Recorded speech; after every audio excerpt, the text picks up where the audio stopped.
Selamat malam dan selamat sahabat semuanya. Malam ini adalah malam yang ke-85 untuk 100 hari berdoa. Malam ini juga kita memasuki minggu yang ke-13 dan kita akan mulai dengan membahas cerita yang berjudul Warisan yang Suci yang ditulis oleh Frank Hazel. Frank Hazel bercerita bahwa kakeknya yang bernama Franz Hazel adalah seorang pendeta Advent di Jerman. Tapi kakek Franz dipaksa untuk masuk militer pada saat Perang Dunia yang kedua. Kakek Franz ingin taat pada perintah Tuhan untuk tidak membunuh orang lain. Beliau memohon untuk melayani di unit kesehatan dan ia tidak mau menggunakan senjata apapun. Akan tetapi permohonan tidak bisa dipenuhi dan beliau menjadi petugas unit di garis depan. Kakek Franz masih berkeras hati untuk tidak membunuh siapapun.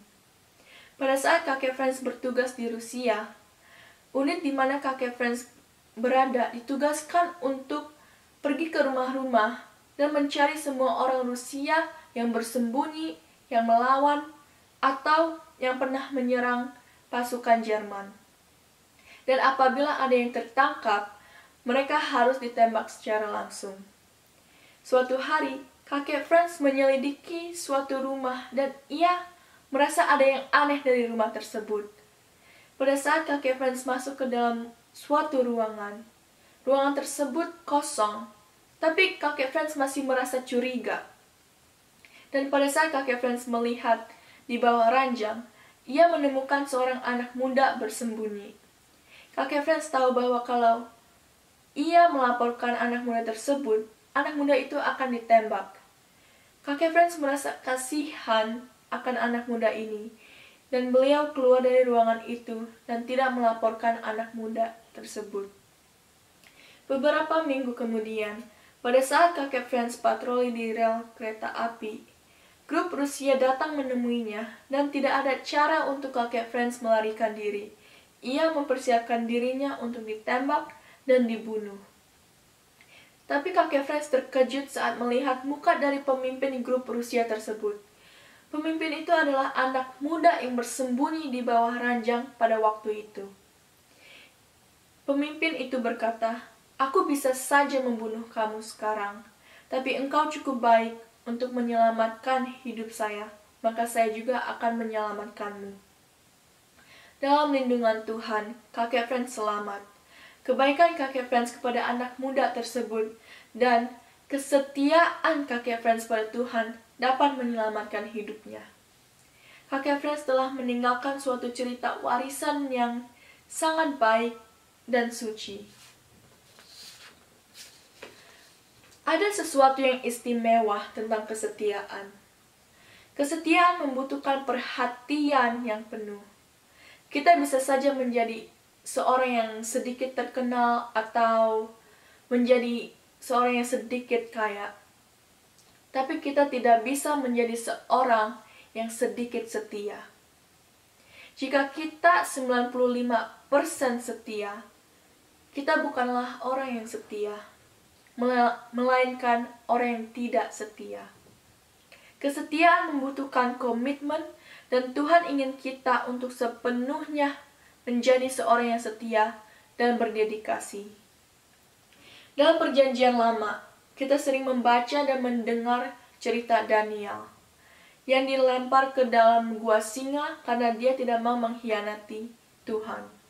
Saat Daniel mengenalkan dirinya sebagai orang yang bijaksana dan pemimpin yang bisa diandalkan raja mereka, musuh-musuh Daniel menjadi iri hati dan selalu mencari cara untuk memfitnah Daniel. Tapi buku Daniel 6 ayat 4 berkata, "Tetapi mereka tidak mendapat alasan apapun atau sesuatu kesalahan, sebab ia setia dan tidak ada didapati sesuatu kelalaian atau sesuatu kesalahan padanya." Harapan kita adalah untuk teman-teman kita, bahkan musuh-musuh kita, untuk melihat kesetiaan dan kebaikan yang ada dalam diri kita. Mari kita menjadi orang-orang yang penuh kasih sayang, kepada sesama kita. Dan seperti Daniel, marilah kita percaya bahwa Tuhan akan menjaga kita karena kesetiaan kita kepada Tuhan. Apapun masa depan kita, marilah kita menjadi wanita dan pria yang baik dan setia pada Tuhan dan perintah-perintahnya. Pertanyaan yang bisa kita tanyakan pada diri kita sendiri adalah, bagaimana caranya kita berbuat baik pada orang-orang yang ada di sekitar kita? How can we be more faithful to God? Daniel adalah contoh yang baik bagaimana satu orang yang setia kepada Tuhan bisa mempengaruhi seluruh kerajaan. Jadi, bagaimana kebaikan dan kesetiaan kita kepada sesama bisa membantu mereka untuk melihat karakter Tuhan dan membuka pintu untuk mereka melihat kesetiaan Tuhan terhadap umat-umatnya. Pertanyaan-pertanyaan ini tidaklah mudah untuk dijawab oleh siapapun. Sangat mudah untuk kita mengaku bahwa kita adalah orang-orang yang setia, seperti dalam perkataan atau dalam lagu-lagu. Tapi seringkali hal-hal kecil yang ada dalam hidup kita yang mungkin orang lain tidak lihat, yang menunjukkan kesetiaan kita yang sebenarnya.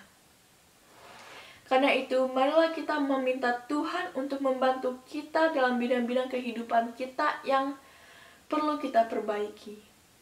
Berdoa agar Tuhan bisa hidup dalam kita dan kekuatan untuk selalu memilih setia kepada Tuhan walaupun kita menghadapi cobaan-cobaan.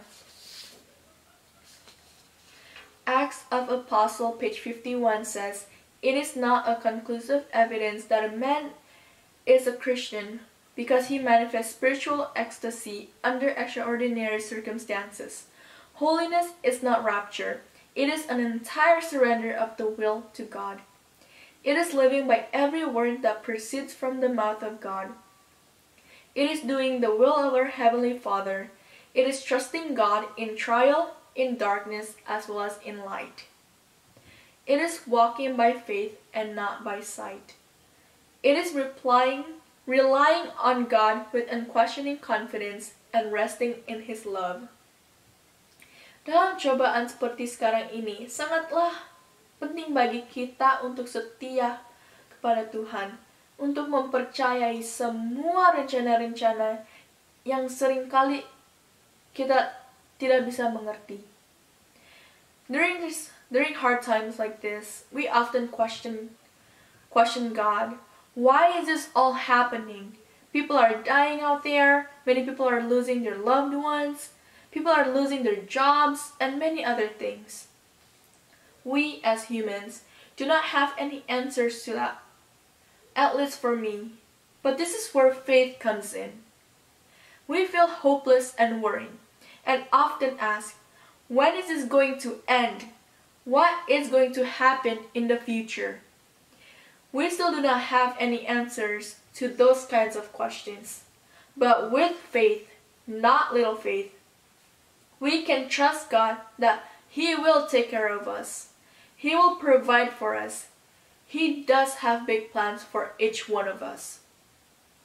Jeremiah 29 verse 11 says, "For I know the plans I have for you, declares the Lord, plans to prosper you and not to harm you, plans to give you hope and a future."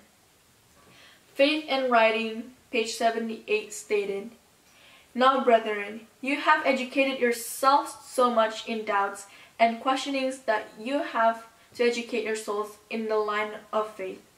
You have to talk faith, you have to live faith, you have to act faith, that you may have an increase of faith. Exercising that living faith, you will grow to strong men and women in Christ Jesus." God grant that this meeting that we are holding may be a meeting where the Sun of Righteousness may rise upon you and shine in your hearts with its clearest rays, making you all lights in the world. So here we have a couple of praise reports from Lavasky J. She said that God put in my heart to share the 100 days of prayer messages, and within a day, more than 500 people signed up to receive messages from me through WhatsApp and a Telegram platform. We pray every evening at 8 p.m. She also says, we do see the Lord giving blessings and wisdom to His church leaders and members all over the world to deal with challenges of the pandemic and beyond. Finances, health, opening of churches, God is working through the storm. And we also have 4 major prayer requests. The first one is pray for more faithfulness in our lives and for a heart that is always reflecting the kindness of Jesus. Pray for the Manna House, a wellness center sanitarium in the UK, which is planning to run a post-COVID-19 program to reach people for Jesus through the health message. Pray for the needed government approval.